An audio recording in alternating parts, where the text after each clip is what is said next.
You remember Din Ben Phu? No. The same thing happened in Algeria, in Africa. They didn't have anything but a rifle. The French had all these highly mechanized instruments of warfare, but they put some guerrilla action on them.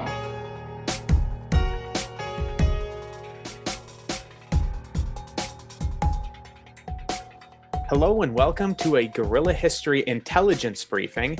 Guerrilla History is the podcast that acts as a reconnaissance report of global proletarian history and aims to use the lessons of history to analyze the present. Reminder for listeners that intelligence briefings are our Patreon episodes, half of which come out on early release, like this episode, and half of which are Patreon exclusives. Today's intelligence briefing is a little bit different than usual because I'm not just joined by my co-hosts, Professor Adnan Husain, historian and director of the School of Religion at Queen's University in Ontario, Canada. Hello, Adnan. How are you doing today? Oh, I'm doing great. It's very exciting. And Breht O'Shea, host of Revolutionary Left Radio and co-host of the Red Menace podcast. Hello, Breht. How are you doing? I'm doing great. Excited to learn in this conversation. Absolutely. And today, like I said, it's a little bit different than usual. We have another guest on our intelligence briefing, fan favorite, Professor Alexander Aviña. Hello, Alex. How are you doing today? Great, Henry. Thank you. Good morning to you guys. It's a pleasure to be on again. It's always nice to see you. And we've got a very fun conversation coming up today, actually one that you suggested to us on Twitter. So thanks for the suggestion. We're going to be talking about the beautiful game. So I guess a way of getting into this conversation, and I'm taking a cue from Breht here, where sometimes in Revolutionary Left Radio, he'll have his guests announce what their ideological tendencies are just to kind of ground the conversation before they get into it. So let's do something similar here. How long each of us have been interested in football as well as what club we support. Adnan, why don't we start with you? How long have you been into football and who do you support? Well, I grew up in California, idolizing the San Jose Earthquakes and in the old NASL league and following the Cosmos. And of course, Pelé had come.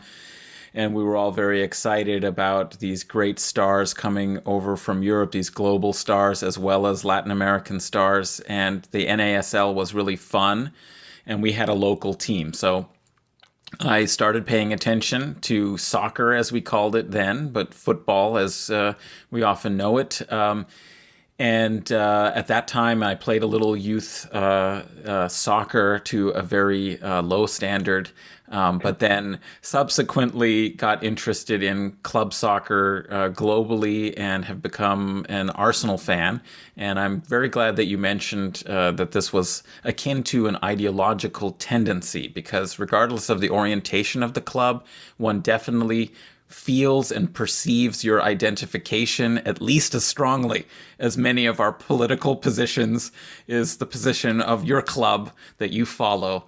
That is all that is good, and every other team is pretty much evil and needs to be opposed.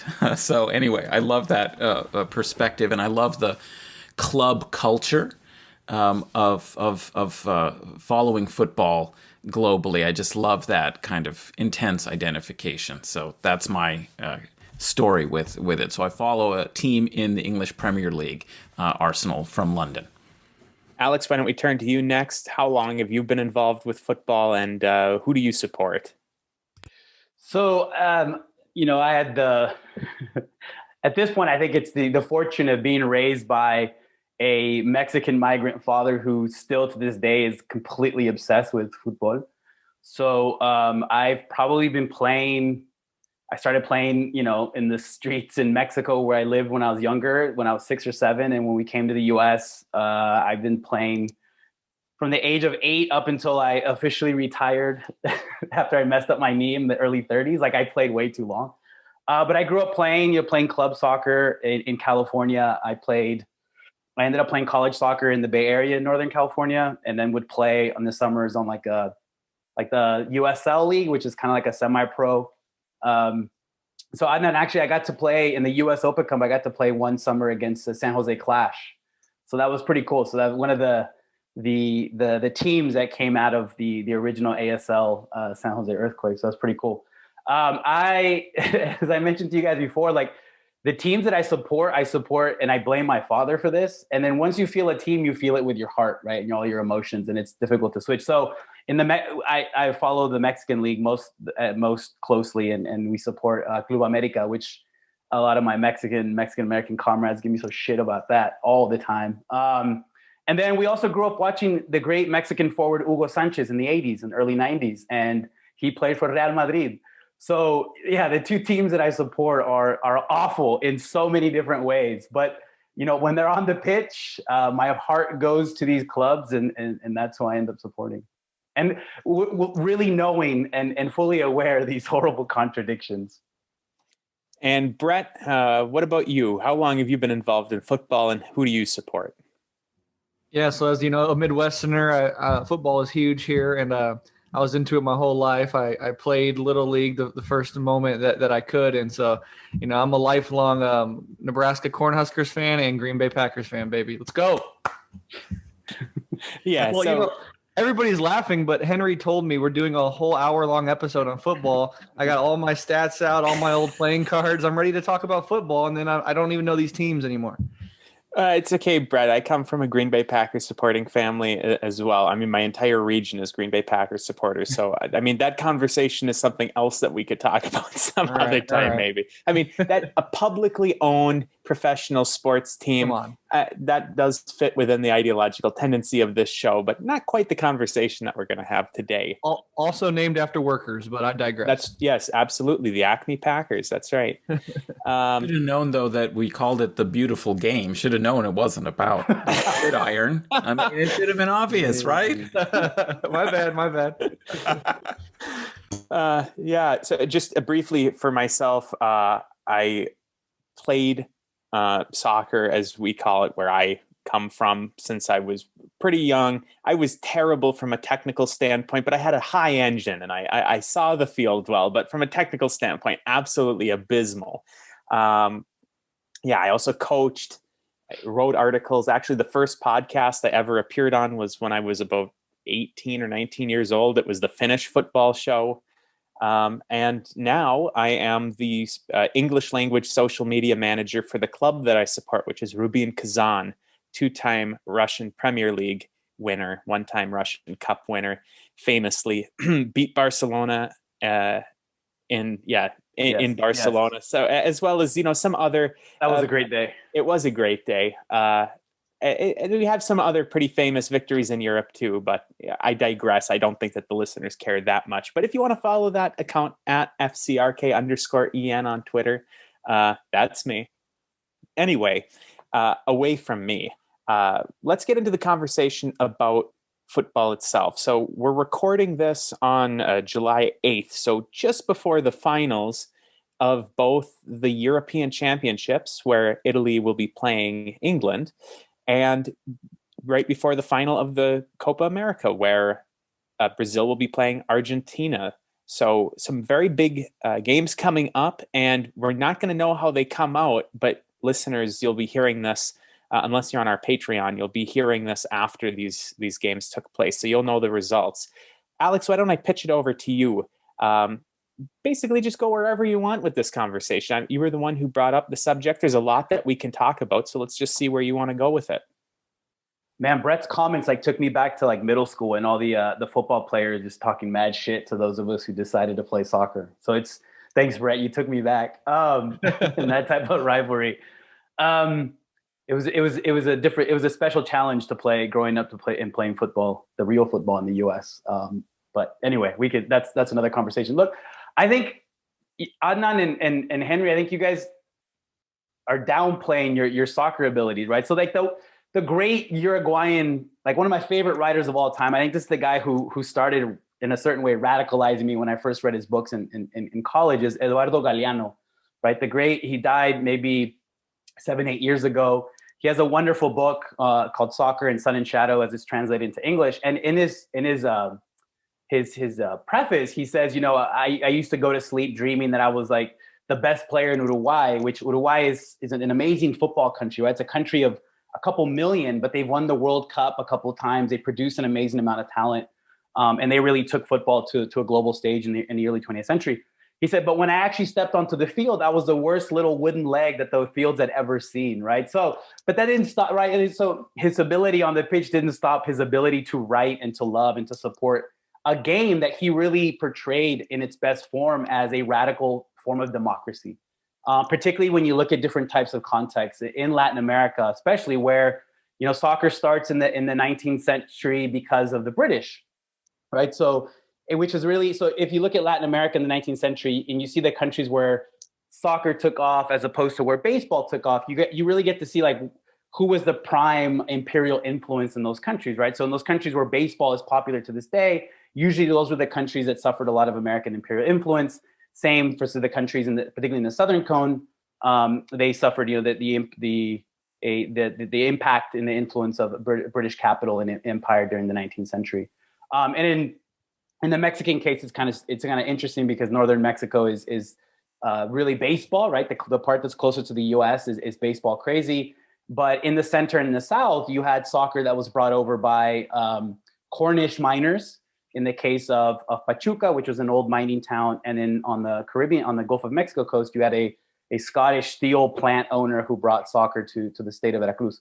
So it's really, and then for the longest time, up until maybe the mid to late 1920s, in places like Brazil, Black players or people who were visibly identifiable as Black weren't really allowed to play, which is kind of crazy now that we think about Brazil, right? When you think about Brazil as a footballing power, you think about Black players, you think about mixed race players as being the best, right? Pelé was one of the best. When I'm around my Argentine friends, I say he's second best, but we can talk about that later. But really, you had players in Brazil in the 1920s who there's stories of them having to, cover their face in rice powder or having to spend hours and hours before games straightening out their hair so they could just get on the pitch and play. Uruguay was an exception to that. They did allow Black players pretty early on, but a place like Brazil did not. So for me, the way I think about soccer is it provides a really interesting vantage point into these different societies and their histories beyond just this beautiful game that I thoroughly enjoy, that I'm obsessed about. And that unfortunately for my two kids, they're also now obsessed with, and they've been playing for a while now. But at its best, someone like Eduardo Galeano would say this is a radical democratic exercise. At its worst, and if you read that book, Soccer in the Sun, in Soccer in Sun and Shadow, it gets really pessimistic toward the end as he talks about a game that has become corporatized, commodified, and beholden to transnational corporate interests. And we really see that on display, I think, with the Copa America, right? The South American Footballing Championship going on right now, the final this weekend, Brazil versus Argentina, and the Euro Cup, the European Championship that's also been going on. And you see England this weekend will take on Italy.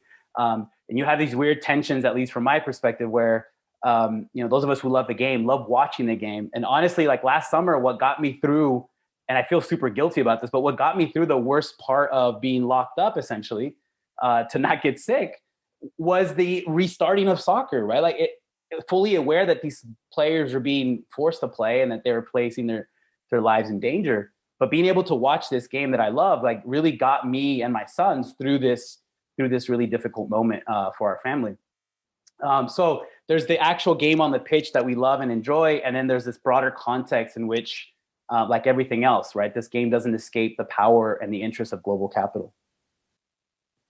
It's a really good point. And I guess just to keep that flow going, it's not just the corporate interests that get involved in football, it's politics as well. And I know that there's intentional attempts to keep politics separated from football. That's why we have some institutions banning things like the rainbow flags from being displayed by stadiums, which we can bring up in just a bit. But this is a long tradition of politics being inextricably tied with football. Famously, since we've brought up Italy, who is going to be playing in the finals of the European Championships and who I'm supporting in that match because I'm 50% Italian, just to put my allegiances out there for the listeners to know. But famously, Italy back in the 1930s won back-to-back World Cups in the lead up to the Second World War. And that team was really a propaganda arm of the fascist Mussolini government. They were touring all over the world and were used as just a sheer propaganda tool. There's no other way to put it, to really launder the image of that regime. And similar things are happening today including Hungary, where Viktor Orban is, of course, a kind of neo-fascist leader of the country. And Hungary at this point, they had almost a miraculous escape from their group in the European Championships. But at the same time, Hungary as a country is also hosting a bunch of these matches in major tournaments, both at the club level and the national level. And this is, again, as a propaganda piece to try to make the regime more palatable to people who perhaps don't ideologically believe in them. I don't know if there's anybody anybody wants to jump in. Adnan? Well, I think it is interesting. There is the propaganda value of success, and we could talk a little bit more about some of the research that has shown that hosting a major one of these international tournaments or having success in them tends to redound to the benefit of the current government, almost as if they get the credit for what the team on the pitch does. That's both domestically, and then of course there is this kind of international propaganda value. But it's very interesting that there's been such a close connection. In relation to Eduardo Galeano's great kind of Marxist philosopher, talking about a radical democratic kind of experience when, football at its best. But in the history of soccer or football, there's so many overlaps between success and dictatorships. Like if you look at the early success of a team like Real Madrid that established its global reputation because of its success in the European Club Championship, that happened really under Franco, under dictatorship. And similarly, Benfica, Portuguese team, also did very, very well. We're talking about 1950s, early 60s, also did very, very well during the period of the Portuguese dictatorship. And these were extensions in some ways of, kind of the geopolitical washing of these regimes, because they were having success in a very popular sport that was becoming much more globally. People globally were interested in it. And so different phases and different connections between politics and this game are quite interesting to observe. A game that in some ways its early history, as Alex was talking about in England, comes from industrial workers in the north. Most of these clubs were founded as working people's kind of associations for sport and entertainment, and just a kind of part of their culture, in contrast with things like rugby and cricket, which also were important sports. And the global importance of cricket is because of the British Empire. So it's also kind of interesting to see why some countries ended up becoming more oriented towards football. And part of it might have to do with that popular kind of character of the game. You don't need a lot of equipment. The ball is round, you need a field, you need a ball, that's it. And maybe you can make your own ball, and, people can play it. It's a demotic sport because it doesn't have a lot of technical rules. It doesn't have a lot of equipment. It can be played almost anywhere. And that's really, one of the reasons why I was always attracted by it, is because it seemed to me a third world sport, a sport that third world players could, just through their skill, rise to a high level without it having to be so professionalized, which is maybe partly why Galeano is pointing to changes in the game that are turning it much more into something that's corporate controlled and promoted, and these confederations make all these dirty deals with the sponsors. And also even with holding major tournaments in countries that have terrible records for human rights or, suppression of democracy.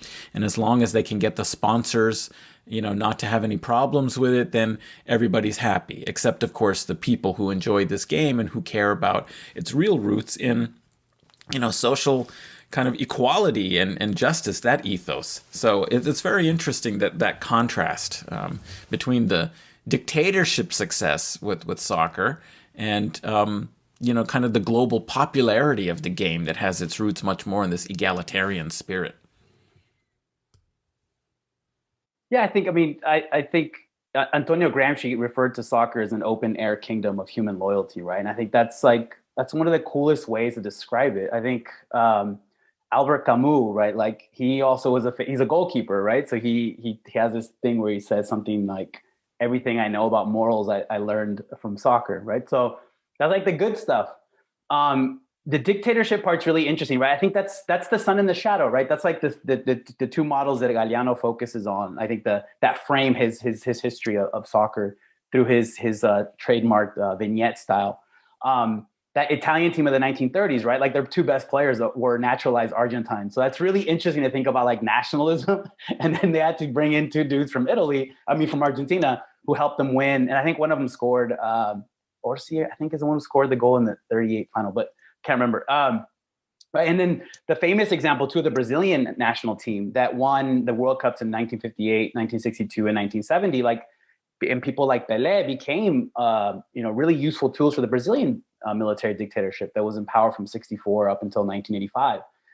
But even within that example, you had the famous, one of my heroes, footballing and political heroes, the Brazilian number 8 midfielder Socrates, right, who led a democracy movement from the Brazilian club that he played at, Corinthians, in the early 80s. And that, they went out to the pitch and they wear jerseys that said democracy now on the back, right? Democracy on the back of their jerseys. And they structured their club and their team along these radical democratic horizontal principles. Like everyone had an equal voice, from like the water guy to the person technically in charge of like the finances of the club, right? It was a form of prefigurative politics for Brazilian society as a way to get out of the military dictatorship, which is really cool. Another really cool example that provides a sun as opposed to the dictatorship's appropriation of football is the FLN in Algeria. They had their own national team. Most of the players were Algerians who had been born in France, and they traveled back. And the way that they participated in the liberation struggle was to play on this subversive band national team that would go around playing wherever anyone would have them, wearing a green jersey. Right. So taking the message of the FLN and Algerian liberation beyond just like the battlefields, but also to the sporting field, to attract popular support internationally for their cause. Which I think is a really cool story as well. And Fanon also famously was another footballer. See, so everyone cool is a footballer, Breht. You really should start. It's never too late. So again, there's totally that aspect of it, right? The dictatorships using particularly popular club and national teams to enhance their reputation. There's a horrific story there's testimonies of Argentine political prisoners who could hear people cheering for Argentina in the 1978 World Cup from the clandestine houses where they were being tortured and some killed and disappeared, right? They could hear this amazing national team that was, a spectacle to watch on the pitch while they were being imprisoned and then tortured and in some cases disappeared by the military dictatorship that greatly benefited from the World Cup in 1978, and then also actually winning the World Cup, though there's a lot of super shadiness around that World Cup. Unsurprisingly, Henry Kissinger's involved, but we can talk about that another time. He's always involved in these things. And then, it's the sun and the shadow. And I think one of the coolest things, I think, Adnan, I'm sorry, I have to go back to this because I'm a historian, to think about how many of these clubs were formed. They were mostly working class clubs, right? So a club in Argentina, called Argentina Juniors, that famously produced Diego Armando Maradona, they began as an anarchist club, essentially paying homage to the Chicago Martyrs. Chicaritas Juniors, another Argentine club, was formed and began in an anarchist book club library in Buenos Aires in the early 1900s as well. The other famous Argentine club, Boca Juniors, also has a very strong working class history and roots based in the Boca neighborhood in Buenos Aires. Right?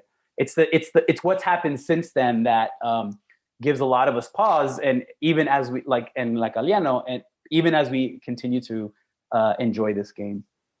Alex, I'm going to butt in for a second because you've mentioned both Gramsci and Socrates, but you didn't tell the story about Socrates' journey to Italy. Why don't I have you just briefly do that for the listeners who don't know that story? So this is a critical story because Andrew Downey is a British journalist who has written the biography on Socrates, and it's a great biography. I highly recommend it. but and he doesn't cover it in the biography. But there is a story that after Socrates, who was just look him up on YouTube. He's this tall, lanky, like physically, he's very awkward. He was a doctor, like he was trained as a doctor, but he wanted to play football. That other famous doctor, Ernesto Che Guevara, also played a little bit as a goalkeeper, but whatever. So once he left Corinthians in the early 80s, 84, 85 maybe, he gets a big offer from an Italian club, Fiorentina, to go play in Europe. And when he arrives in Italy, the story goes, journalists asked him, like, who was he looking forward to play against? Like, who did he think were the best Italian players that he would be facing? And he said, I don't know. He's like, the only reason I came here is to learn Italian so I could study Gramsci in its original language and learn a little bit about workers' history.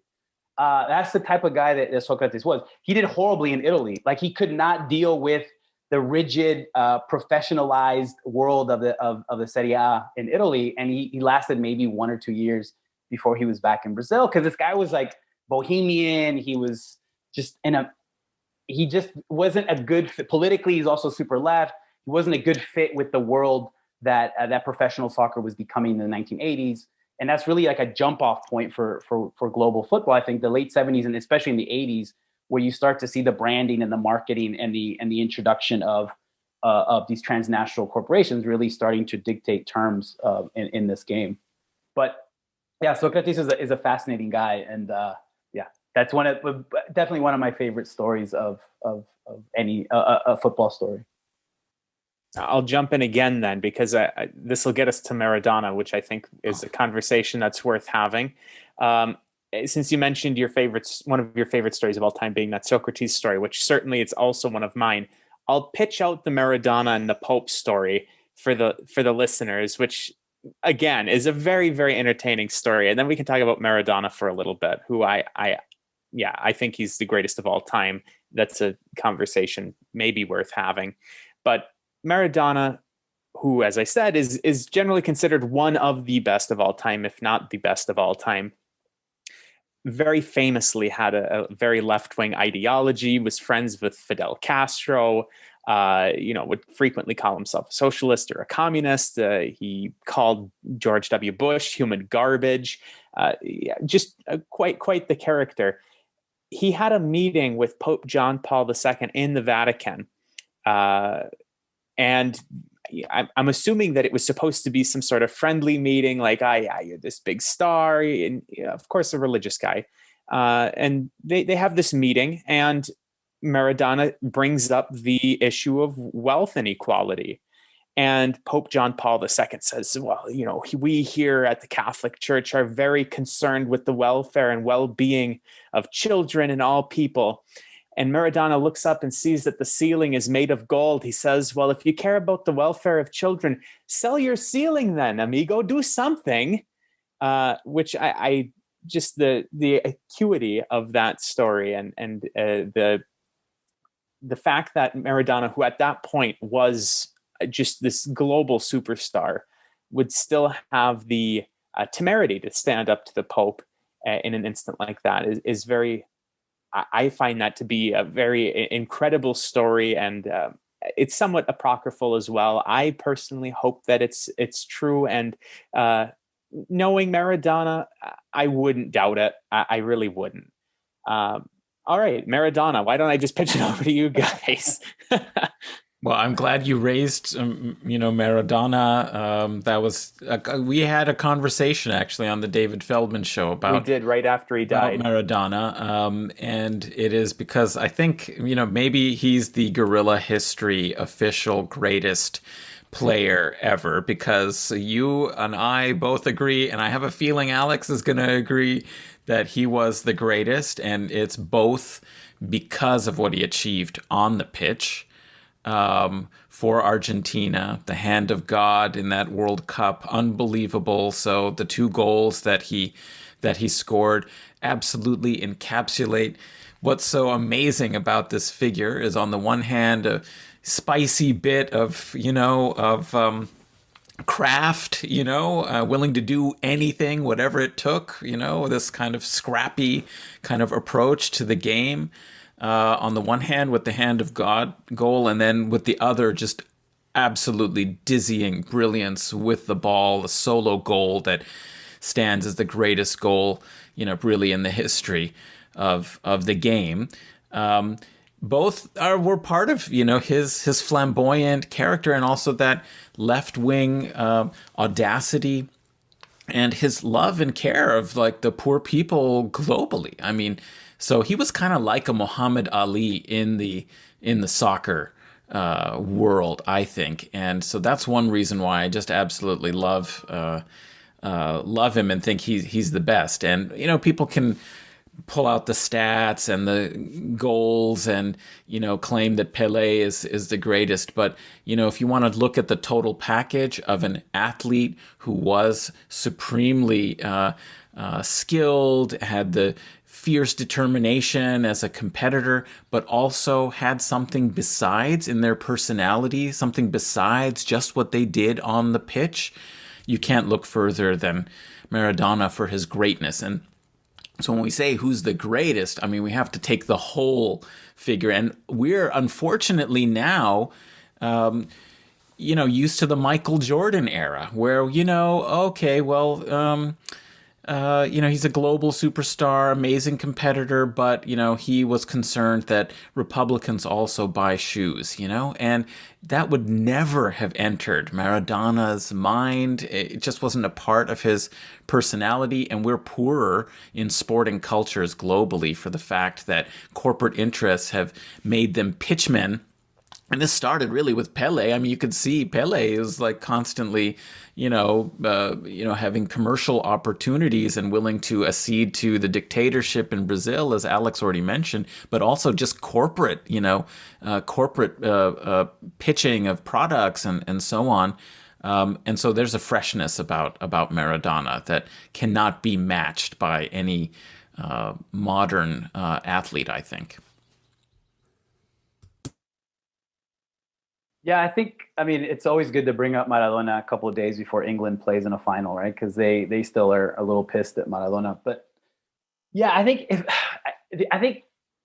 totally agree with Adnan. I think he's also probably like the most tragically flawed like character in the history. I mean, he's up there with like another famous, brilliant, as they would call him in South America, crack. Like when someone says you're a crack in soccer, you're like the best, you're amazing. Garrincha, who was a Brazilian who, because of Garrincha's exploits, Brazil won the 1962 World Cup. But the guy really liked to drink and he liked to party, and he basically drank himself to death, which Socrates also essentially did, right? And Maradona, in a way, was on that level in that he encapsulates like all these like a Greek tragedy type of thing, right? But right, I think you're right, Adnan, is that what makes him fresh is that he was from a thoroughly working class background, and from an early age, he was responsible for the welfare of his family, right? He signed his first professional contract when he was 14 or 15 years old. He debuted, I think, at 15 or 16, and he was already paying for his family. And he never forgot where he was from. And that was always, that's why I believe the Pope story. Like, there's another story where when he was signed to play for Barcelona in the early 80s, the king of Spain took him out on a boat ride, and they're like hanging out. And all Maradona could do was talk about his father, who was a fisherman at one point of his life, right? Like he's telling the king of Spain, like, whatever, I don't care what you say, I'm going to talk to you about my father, who was a humble fisherman and a worker from Argentina. So he has this like sensibility that then this working class sensibility that would shape and influence the type of politics that he articulated. And he always spoke his mind. I mean, he was always the rebel against FIFA, right? He was always the rebel against other players who he felt were just completely subservient to FIFA or corporate interests. He's to start with his skill. I mean, like, there's no one else like him, right? They're undoubtedly like that goal that he scored against England, the second goal where he dribbles through most of their team. If you watch that goal on YouTube with the original like Argentine commentator, like it just, the guy, like, it starts crying at the end. Like, he's like asking on air, like, what planet are you from? Thank you, God, for blessing us with this type of foot. Like, the guy is losing it, right? And 3 years after the Falkland War, in which England attacked Argentina, right? They killed a bunch of Argentine soldiers who had taken over these islands that Argentina claims as their own, but the British, being the empire that they were and they are, had taken for themselves in the 19th century, right? And on the one hand, this war did bring down this horrific, odious military dictatorship in Argentina, but people like Maradona did not forget that most of these people, these soldiers who were massacred in the Malvinas, were conscripted, and they were working class kids like the ones that played in the 1986 World Cup. And they taught, and this team in the 86 World Cup would talk about that after that game and say, look, before the game they were behaved. They didn't talk about anything about the Malvinas, the Falklands War. And after the game when they beat England, they're like, yeah, we did it as a way to get back at these people. The great Gary Lineker, this British forward English striker, told this story right after Maradona died, that they were all getting together on this some sort of global aid game when they brought out all these celebrity soccer players, and they're all warming up. So the best of the best are out there. And Maradona gets out there, his shoes aren't tied, his cleats aren't tied, and he starts juggling the soccer ball. And then he's juggling it, and then he kicks it straight up into the air as hard as he could. And when the ball was coming down, instead of trapping it and controlling it, he kicked it right back up. And Lineker said that he did that about 13 to 14 times. He's like, this is unbelievable. No one but Maradona could have done something like that.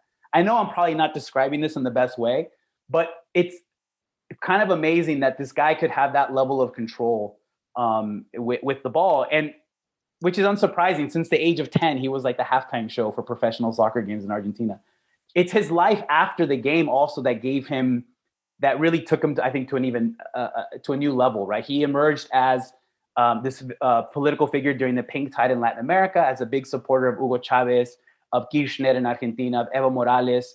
He emerged as this guy who hated George W. Bush, right? So politically, the fact that he emerges in a very public way during the pink tide, during this left of center shift in Latin America, also did a lot to his reputation. In Argentina and in a place like Naples in Italy, where he played for that club team, it's hard to understand or even describe the level of worship. I don't know how else to describe it, but these people worship him. There's churches there's a church, at least one church in Argentina is the Church of Maradona. When he died, the way that people mourned him and celebrated him in Naples was pretty amazing to watch. My earliest soccer memory was the 1986 World Cup, and it's very hazy. I don't remember specifics. I just remember my father talking about that Maradona goal. And then I was lucky enough to watch him in the 90 World Cup where he was different. And then I remember watching him in the 94 World Cup where he completely got jacked by FIFA and he was kicked out of that tournament. I don't know. He is, I agree with Adnan, to go back to your original point, Adnan. I'll start blabbering because I could talk about Maradona all day, but I think he's the greatest holistically. And what he means to people and what he meant to people around the world, especially in Argentina and in Southern Italy, but throughout the world. I think there's no contest between him and any other player who's on that level for their ability on the pitch. I definitely want to make sure that we get to club culture before the end, as well as ethnicity for these national teams. Those are two things that we talked about before we hit record that I want to make sure we get on the record. But before we turn to either of those, I'm going to let Breht have his say, because Breht, I'm very sorry that this topic is very far afield from things that you're usually immersed in. But I do want to make sure that you're able to kind of get in here on the conversation as well. Yeah, no, this is all incredibly fascinating to me. The closest relationship I really, we joked around earlier, but that I have to soccer is my wife is Mexican American. Her father, first generation from Mexico, from Monterrey, and so they're big Tigres fans. So my son has, Alex is giving me the thumbs down, but my son has a bunch of that stuff, and it's sort of ubiquitous in that realm. So that's that's like my family connections. But then I'm also just kind of curious. We're talking about the working class politics, these political sort of aspects you cannot separate from the game. One aspect of soccer that's always interested me, and not really in the American context as much, but is this explicitly anti-fascist element to it. I don't know if that's a European thing or like where they have these huge banners and like, the red smoke, and make a whole thing in the audience about being anti-fascist specifically. And then there's that one iconic image of like the guy giving the Sieg Heil salute and then the soccer player running over and kicking him in the face. So I was wondering if you guys could talk about that, because I'm interested, but I don't know much. I'll hop in first, and both Adnan and Alex, feel free to fill in whatever. But in terms of anti-fascist clubs, and this does transition us to the club culture conversation, there are certainly clubs that have very strong anti-fascist tendencies, anti-fascist histories, anti-fascist ideologies, and are very explicit about it.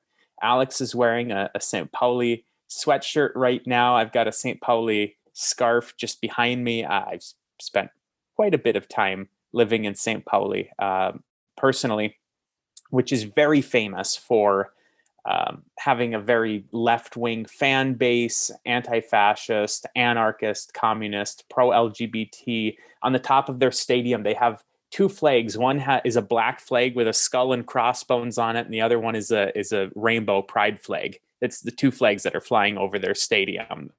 All of their iconography that's painted on their stadium is all explicitly anti-fascist. I've got a pin on one of my hats from the club. It's a fist smashing a swastika, says St. Pauli fans against the right in German, of course. But that's not the only club, although I'll just briefly mention there's a book that came out relatively recently from Pluto Press called St. Pauli, like Another Football is Possible, or something along those lines. It's a kind of a biography of the club. But there are other clubs. Rayo Vallecano in Spain is a very strongly anti-fascist club and has been for a very, very long time. Livorno in Italy is like explicitly a communist club, essentially. Livorno is basically the hub of the communist movement in Italy. They celebrate like Stalin's birthday. They've got, posters of Lenin around the stadium and whatnot. Very interesting how that came to be. Livorno, like I said, not only is the communist movement kind of hub in Italy, but it was mostly dock workers in that area that really brought in that anti-fascist culture. Same thing as in St. Pauli. It's where the docks are in Hamburg. So yeah, those dock workers are really the radical left-wing soccer supporters, football supporters. And you mentioned the salute, and this will be the last thing I say before I let the other guys hop in. There's a very famous moment of where Livorno, this very left-wing communist football club in Italy, was playing Lazio, which is almost explicitly a fascist football club based in Rome. There's two big clubs based in Rome, Roma and Lazio. Roma would be kind of your center leftish club, and Lazio is pretty explicitly far right, verging on fascistic, just as a club ideology. And they had a player who was playing for them who literally calls himself a fascist. I don't mean that like tongue in cheek. He comes out and says, yes, my ideology is a fascist, but I'm not a racist. And this, of course, is Paolo Di Canio, who a very famous Italian player. When he would score goals playing for Lazio, he would do the Roman salute or fascist salute at the fans of the team. And he did this during one of the games that was Livorno versus Lazio. And as you could imagine, all hell broke loose in the stadium. So that was very fun. And just very last thing, since we're talking about clashes, or since I brought up clashes between supporters, we mentioned St. Pauli. Currently, I am in Rostock, Germany, which overall is a fairly left-wing city. Die Linke has by far the most seats in the city council, but historically there's a very, very large neo-Nazi movement in this city. And the football club here, Hansa Rostock, has a very large contingent, again, historically, of neo-Nazi supporters. So when St. Pauli and Hansa Rostock play one another, there's flares that get fired at one another inside the stadium, usually coming from the neo-Nazis that are supporting Hansa against the St. Pauli supporters. So yeah, I mean, there's a lot of clubs all across Europe, as well as Alex, I'm sure, will bring up some of the ones in Latin America that have these left-wing anti-fascist ideologies, but that's just my 10 cents. Adnan, Alex, feel free to jump in, whoever has something that they want to add. Alex, I guess. Sure. I think the dock workers is a really interesting connecting point, right? Because a lot of these ultras, or like organized fan groups that do identify as anti-fascist, and on the left, that dock worker or that port city identity like links them, right? It's really interesting to think about. So you have Livorno, and it's really cool to to hop on YouTube and you can hear the fans singing Bella Ciao. It's like really powerful, right? So you have Livorno, Marseille in the French league. Also, their ultras tend to be on the left. Again, that dock worker identity, that port city identity. And then Celtic, right, in Scotland as well. And Celtic, their ultras, and I cannot remember the specific name of their ultras, is that they've been one of the most steadfast and consistent supporter for Palestinian freedom and liberation.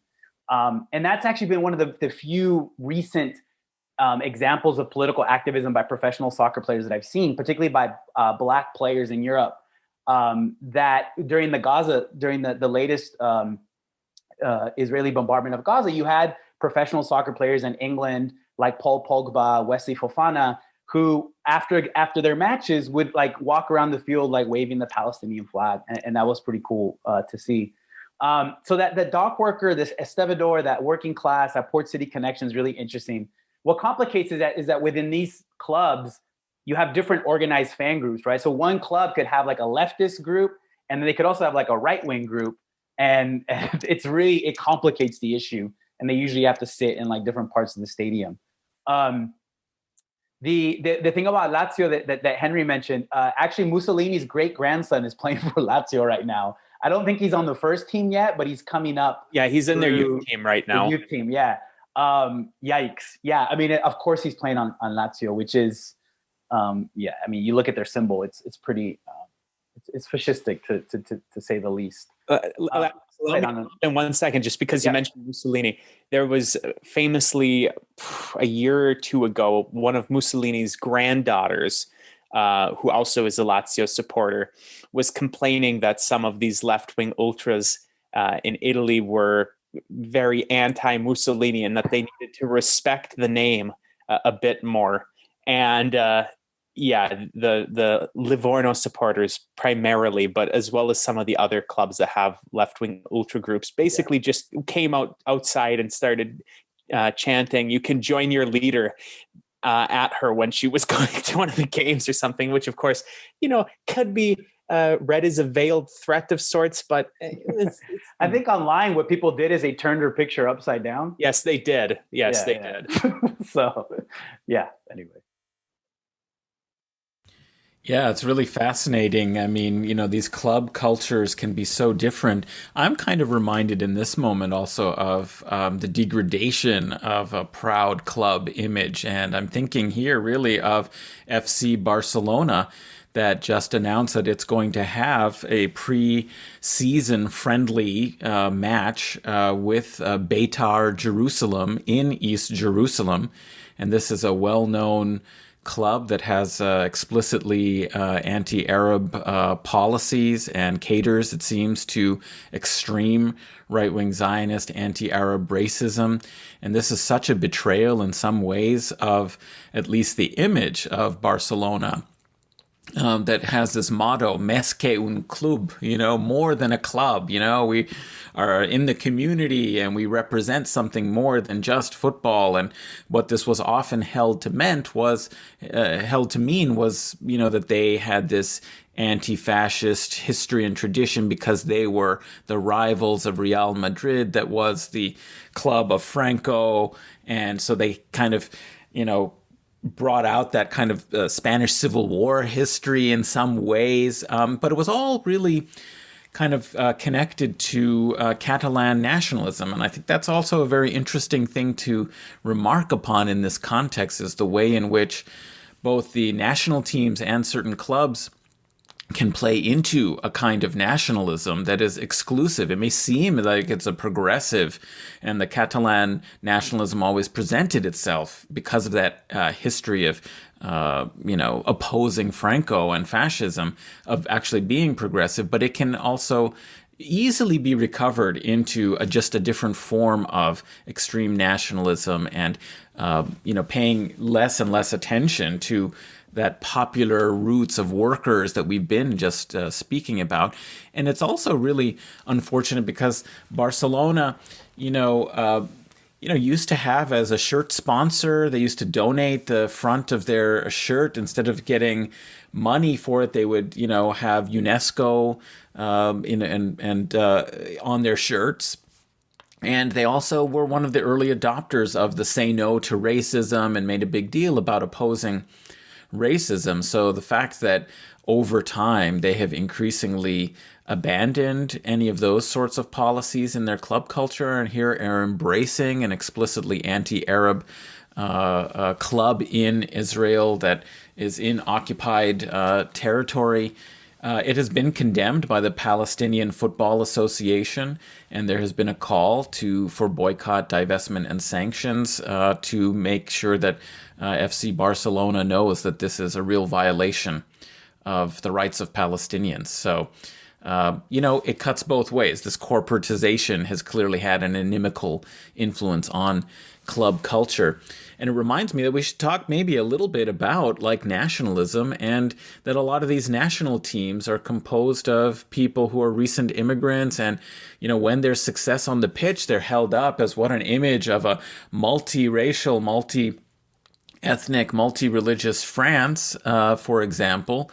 And yet, who are the, players who are marked out for criticism, particularly when things go wrong, who is made into a scapegoat, how soon is that image of unity, abandoned, It is really quite interesting, the national politics with recent immigrations, especially from colonial, former colonies, whose best players in some ways are these diasporic populations. They're not being fully accepted in the countries that they've immigrated to, and yet when they perform, the countries take the credit, for Algerians and West Africans playing in Europe. I'll hop in for a sec. Adnan, as you mentioned, France very famously has much of their team represented from individuals from North African as well as West African diaspora populations. Many of their best players of all time, it's worth saying. But that's certainly not just France that's happening with. Very interestingly, Romelu Lukaku recently had a just brilliant tournament for Belgium, despite the fact that they lost to Italy.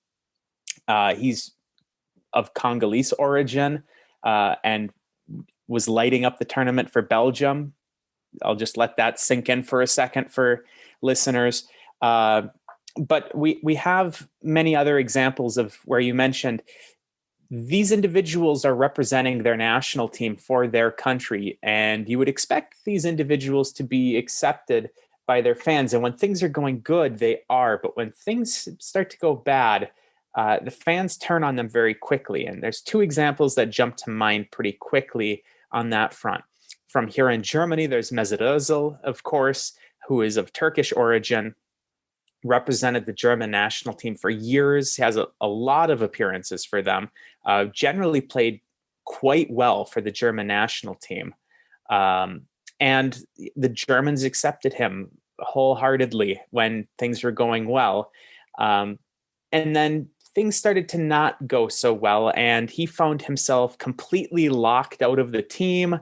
Then the media here in Germany started to demonize him for some of his personal opinions, which some of them, he's friends with Erdogan, for example. Very iffy position, but this was something that was not really paid attention to when things were going good. But as soon as things started to go bad, he was branded as a Turk rather than as a German. And they used this friendship with Erdogan as a way of saying, hey, this guy's not really German. And another example, as I mentioned before we hit record, Mario Balotelli, who is Italian, who came to Italy when he was like 2 months old, as a refugee from Africa, was brought up by these, an older Italian family, and wasn't allowed to be considered Italian until he was 18 years old, was bullied all through his younger days because he was Black living in Italy. And then when he first broke through on the national team, he was playing very well, playing for some very big clubs, and was scoring for Italy quite frequently. He was playing really, really well for the national team. And Italians kind of accepted him at that point. But he very famously has a very bad attitude, about the worst attitude of any player in the world. I would just put it out there. I mean, he has just this atrocious temperament. And his career kind of spiraled out of control. But as soon as things started to go bad, when it could have still been redeemable at that point, the Italian populace really turned on him. There was monkey chants, bananas being thrown at him left and right, both from fans of opposing teams, but as well as the Italian fans. I mean, this is a guy who's playing for the Italian national team, scoring for the Italian national team, scored big goals for them at the Euros in 2012. But again, when things start to go bad, he was otherized by them. And I have a theory about why he has this really poor mentality, and I'm attributing at least some of it to how rough his upbringing was, having to be a refugee from a very young age and then being continuously otherized in this country that he felt was his home all the way through, up until, he was an adult playing for the country's national team. And then even after that, he was still being otherized, despite, you almost could not be more Italian than Mario Balotelli at that point. But yeah, I digress. The ethnicity issue is a very interesting one. Alex, I'm curious, and this is something that we had mentioned earlier before we hit record. Any of your thoughts on, France or Italy or Germany, but then also how ethnicity works within the Latin American context as well, because this is something that I'm not as versed in as obviously you would be.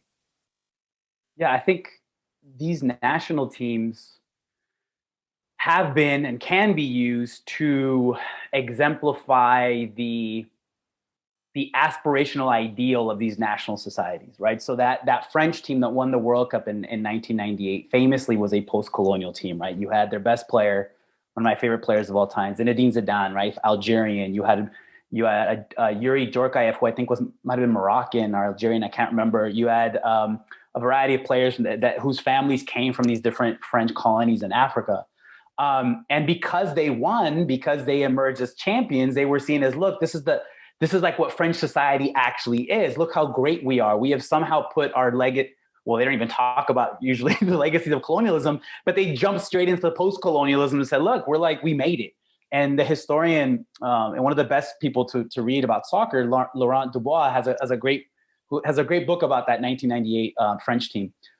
Fast forward 4 years later, and this team just, for a variety of reasons, just crashed out. And then the Le Pens came out, and then all these French right wingers came out, and people in the center and even on the left said, look, this is what happens when you allow immigrants in, or this is what happens when people who say they're French but they're not truly French get on the national team, right? So their loss is attributed to they're not truly French. They don't care about Frenchness.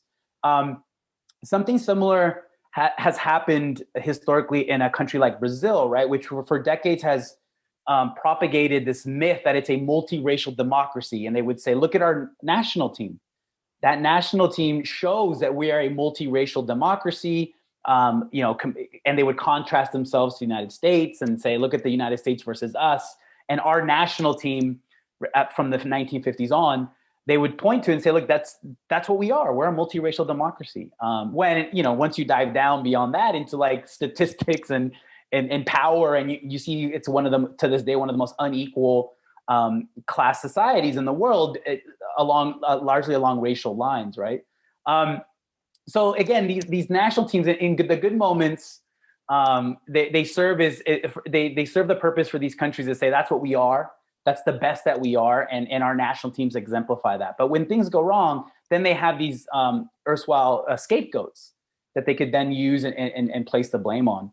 I think another interesting dynamic, and this is something closer to home, is this idea that really started to come out in the US in the 90s and 2000s when the Mexican national team would come to the US and play, particularly when they would play against a US national team. And they'd go into a stadium, I went there in the late 90s, like the Rose Bowl in Southern California. And it was like 95,000 Mexican fans and 5,000 American fans. And you even had like commentators like Samuel Huntington, infamous author of The Clash of Civilizations. One of his pieces of evidence that he cites for what he called the Hispanic challenge, that Mexican immigrants were going to bring about the downfall of the United States. He would cite these games as an example of how Mexicans were not assimilating and becoming Americanized enough because they were still rooting for the Mexican national team. And when the national team would come to the US and play against the US national team, these supposed Americans were showing their true Mexican colors and they were supporting the Mexican national team. That, I think, has prompted a series of really interesting discussions in the United States. It's just that Americans I think it's changing, but Americans by and large really don't care that much about soccer, at least on the level of like, NFL, NBA, et cetera, baseball. But it gives us a really interesting insight into some of the racial and class divisions that exist within US society. Something else that we haven't brought up, and this is the other part of the beautiful game, and that's been around practically as long as the men have been playing it, is the women that play the game, right? And I think that also there's really interesting gender dynamics, both in terms of what soccer does in relation to creating masculinities, and then also creating femininities throughout the 20th century and 21st century. Particularly when it comes to the most recent issue is fair compensation, right? And the US women's national team, which is one of the most dominant, probably the most dominant in the history of women's football, not getting paid at the same level that the men's team is getting paid, a team that infamously is not very good and failed to qualify for the last World Cup, right? And there's been this ongoing, really interesting debate led by the women's national team that despite them losing court cases and suffering a lot of horrific misogynistic blowback for their demand for fair compensation, they're still out there protesting. And you had players like Megan Rapinoe, who was out there also taking the knee, right? She was one of the first to come out in solidarity with Kaepernick, and that really pissed off this U.S. Soccer Federation as well. In Latin American countries, right, it's been interesting to see the slow emergence of like professional women's soccer league, or even just the question of female referees, and kind of how once these things happen, they expose these gender inequalities. For anyone who's interested in reading more about the history of the women's game, Brenda Elsey and Joshua Nadel have a great book called Futbolera. It's a history of women's soccer. Brenda Elsey also has a great book on Chilean soccer in the early 20th century in terms of class, masculinity, and its working class origins, which I highly recommend. Anyway, like I said at the beginning, right, like this game allows us like a vantage point into these different social formations, and we get to see how these societies operate in a way by looking at the beautiful game. And I think it's a really interesting way to think about this game beyond just enjoying the actual game as it's being played on the field. I'll just throw out something very quickly, and then, Breht and Adnan, feel free to add whatever you want. But when you mentioned the women, of course, this is a very important point of this discussion. And I just wanted to dispel one thing that many listeners, I'm sure, have heard, those that are interested in football, that is, which is in regards to pay equity between male and female athletes playing for the national team. A lot of the time you have these sexist bigots say, well, if the women took in the money that the men did, then they could be paid the same. But there's just no money in the women's game. Well, again, we're looking specifically at the pay associated with playing with the national team. We're not talking about, somebody who plays for Manchester City's men's team versus somebody who plays for the Portland Thorns in the NWSL, which is the women's professional soccer league in the United States. We're talking about somebody who plays for the U.S. men's national team, their compensation for playing for the men's national team, and somebody who plays for the women's national team, their compensation for playing for the women's national team.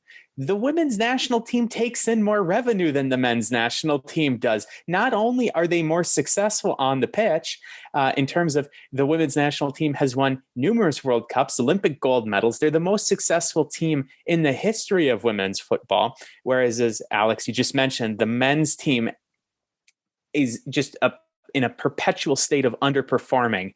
I mean, kind of like embarrassingly so for the past few years, at least.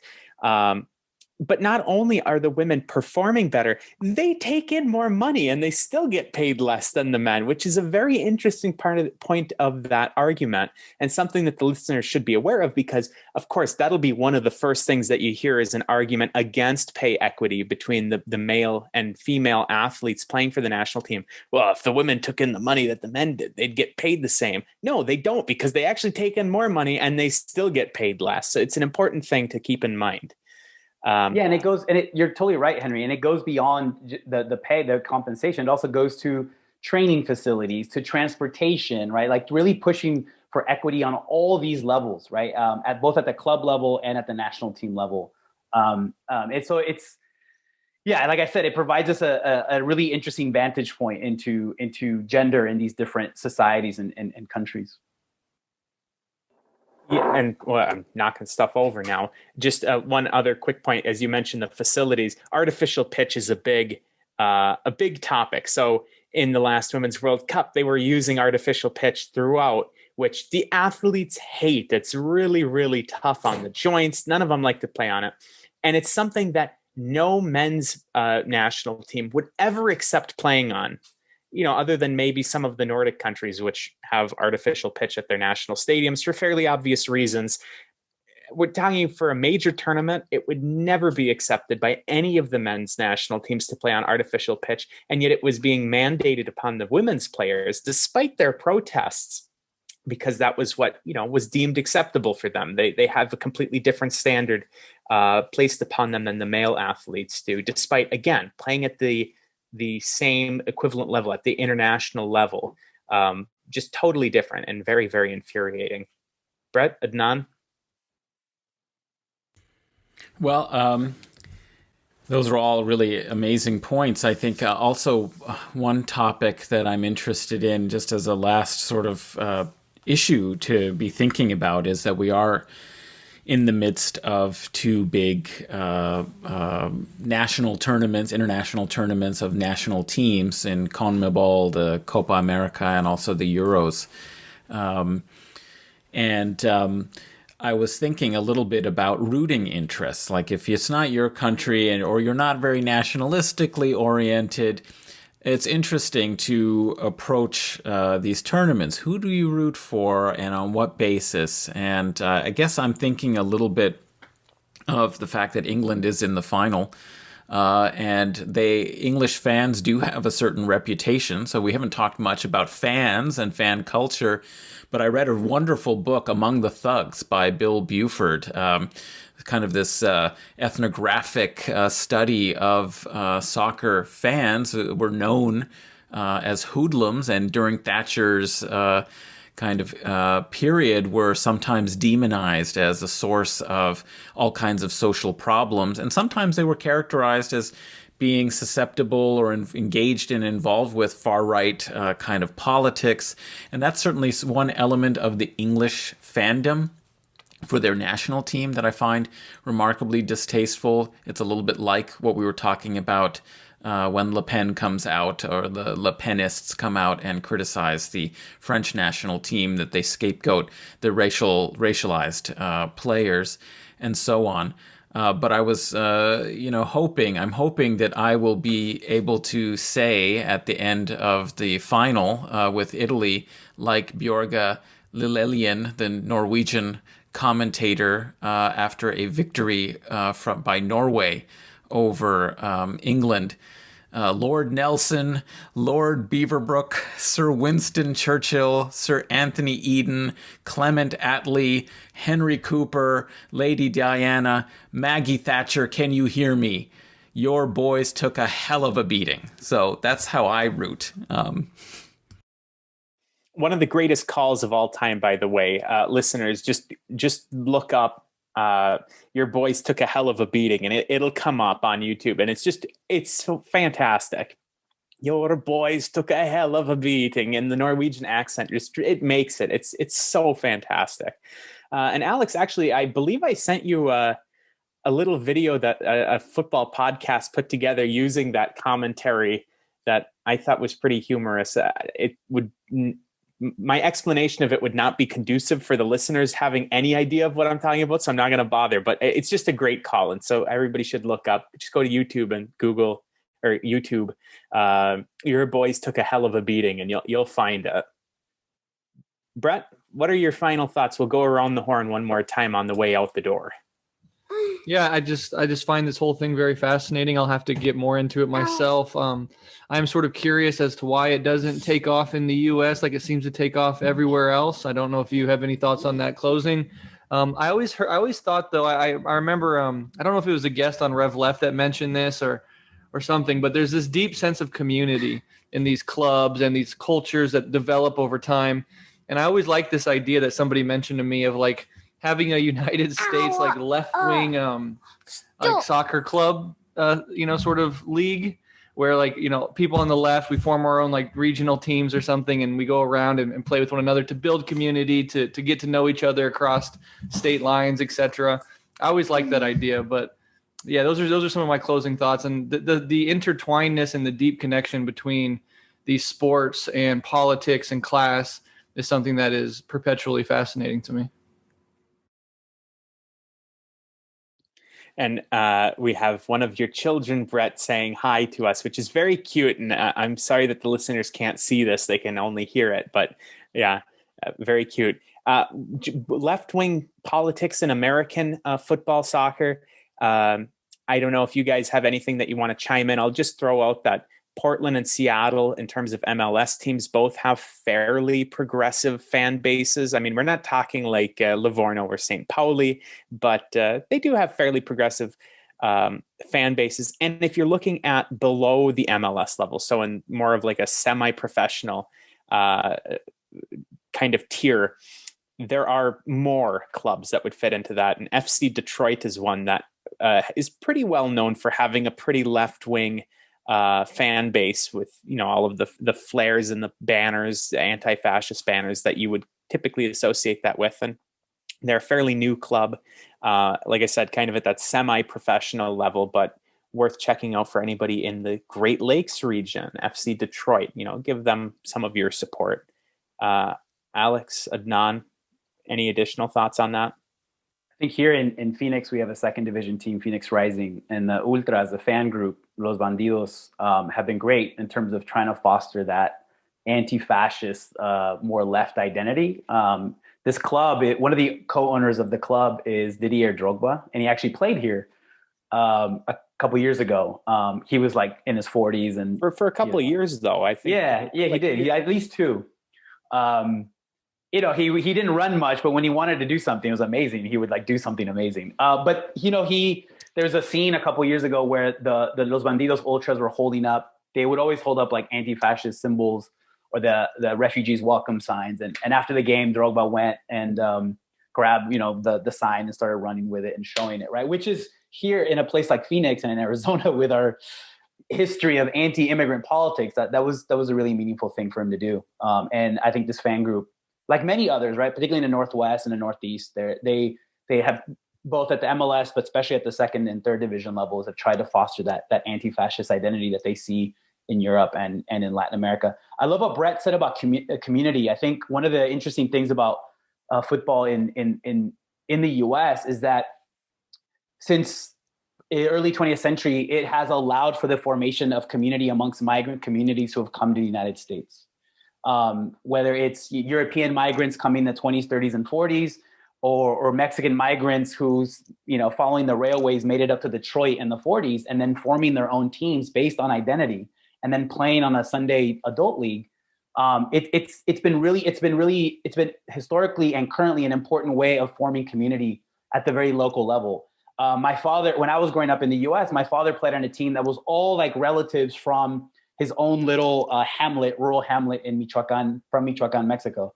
The cool thing was we formed our own community in a largely white space in Central California. The bad thing is they were in a league where they were really the only Mexican team and they would fight a lot. So for a variety of reasons, right? So I had this really interesting upbringing of watching them play really good football and then watching them beat the crap out of other teams physically. And it was weird. But you see it in a place like Los Angeles where there's multiple adult Sunday leagues where teams are organized based on national origin, on states, on communities.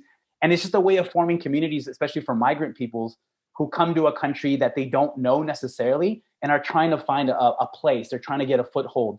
And in that regard, football becomes a really important way of forming that community. And it's beautiful to see. Obviously, there's a shadow side to it, but the sun is really, I think for my family at least, really allowed us to form a community as migrants coming to California in the mid to late 1980s. And then these like micro localities then will come together when the Mexican national team comes to play in the US or Mexican professional teams come to play in the US, and you get to see that play out in the stadium. It's not perfect, right? If you followed what's been going on with the Mexican national team, they've been sanctioned a bunch because some of their fans have made the chanting of homophobic slurs a thing, and there's been which is horrific. There's been a sustained effort on various levels to push back against it. But at the very local level, what Breht said is right. It has allowed, historically and currently, it allows migrant communities in the U.S. from wherever they are, as long as they play football, and that allows them to kind of create community in a place that they often identify as hostile. Adnan, your final thoughts on the conversation? Well, I just think that was a great conclusion, from Alex. From the very, very local, we've talked also about the global game, but also it comes back to community and belonging and a way for people to connect with one another. It's got a powerful role to play in, the grassroots culture of any country where people can come together and play, because it's such a democratic game. It could be played anywhere. Doesn't take much equipment. It's really just about connecting with other people, forming a team, and enjoying yourselves together, and having that social support that comes with getting to know one another. That's maybe why it's the beautiful game. Yeah, great thoughts. And I'll just tell one brief story that I think might be a little bit entertaining for folks to talk about that community aspect. So the team that I do the English language social media for, Rubin Kazan, is like I said, a professional team in Russia based in the Republic of Tatarstan, which is just over 50% Muslim and about 30% Orthodox Christian. So a very, not quite evenly split, but a very religiously diverse republic within Russia. And so this community within the city, football is not the biggest sport in the city. Hockey is, of course, but whether the people are Muslim or Christian, they're able to come together and support both the hockey team as well as the football club. The stadium is right in front of the Grand Mosque of the city. It's very beautiful. One of the stadiums is right in front of the Grand Mosque of the city. But this is the amusing part of the story, is that, again, it comes down to this kind of community that's there. Our Russian language social media manager is leaving the club, so they're trying to fill the position. And when they put out the flyer for qualifications of what you needed to have, you had to be willing to move to the city, you had to speak Russian, you had to like horse meat, which is one of the delicacies of the city. So trying to, make sure that the people kind of fit the ethos. And when they do the celebrations, the manager is dressed up in traditional Tatar regalia. It's a very fun culture. But yeah, that's just my little personal shout out there for the club that I do stuff for. Any other final thoughts before we wrap this up? Go Brazil. I mean, there's a thing in Latin America where you can't root for Argentina. You have to root for anyone playing against Argentina. It's kind of unfair, but has to do with Argentina's national image and, how they sometimes identify more with Europe than with Latin America. But Brazil is always usually everyone's second favorite team. You have your own, unless you're Brazilian. And then if I have Mexico, I will root for Brazil.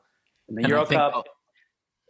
Sorry, go ahead, Anna. No, I was just going to say on that, I think also relevant here is that Messi has never won anything with his national team.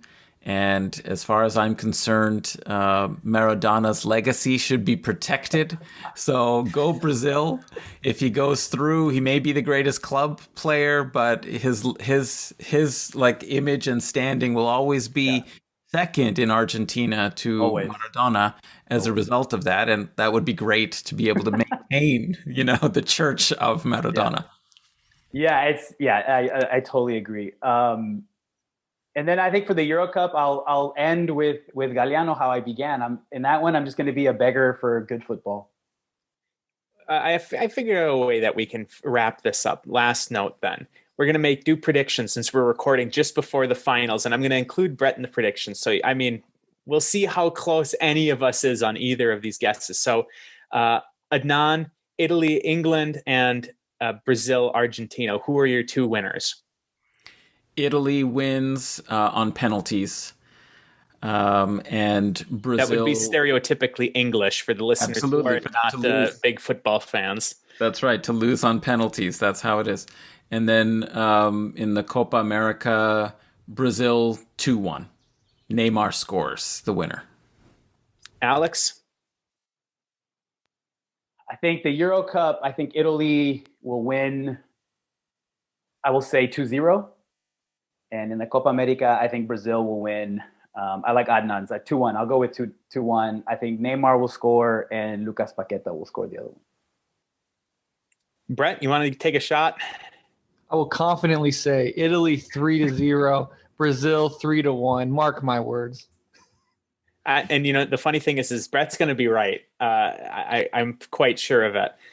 Just from my side, I'm going to say Italy 2-1 with England's one being an undeserved penalty. Just shout out to the Denmark game. And for the Brazil-Argentina game, I would have went with Brazil pretty confidently, but Gabriel Jesus was just ruled out for the game.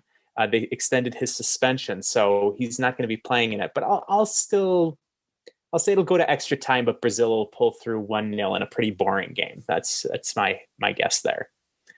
All right, and that's it from us for this intelligence briefing on the beautiful game. Briefly, Adnan, how can the listeners find you and all of your work that you're doing? Well, listeners can follow me on Twitter at Adnan A. Husain, Husain. And you can also catch my other podcast that I host and sometimes co-host called The Majlis. It's on all the platforms, Majlis, and it's about the Middle East, Islamic world, Muslim diasporas, Islamophobia, topics like that. So if you're interested in those, look for The Majlis.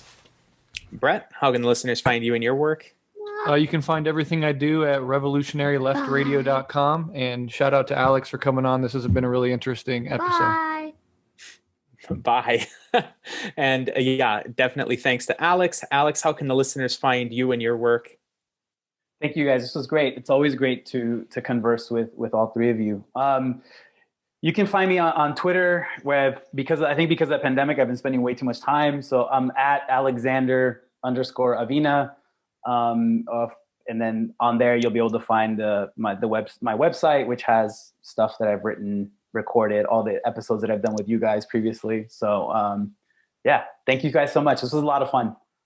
Yeah, and always a pleasure talking to you, Alex. You're definitely, one of my favorite people to have conversations with because I learn so much every time, as well as just you have a very fun personality, which also brings out, the best in all of the conversations that we have. Listeners, you can find me on Twitter at Huck1995. You can support me on Patreon, where I write about public health, patreon.com/Huck1995. And you can find Guerrilla History on Twitter at Guerrilla_pod, Instagram, Guerrilla_history. And if you're just listening to this on the general feed, you can help support the show by joining us on Patreon at patreon.com/Guerrilla History. Until next time, listeners, solidarity.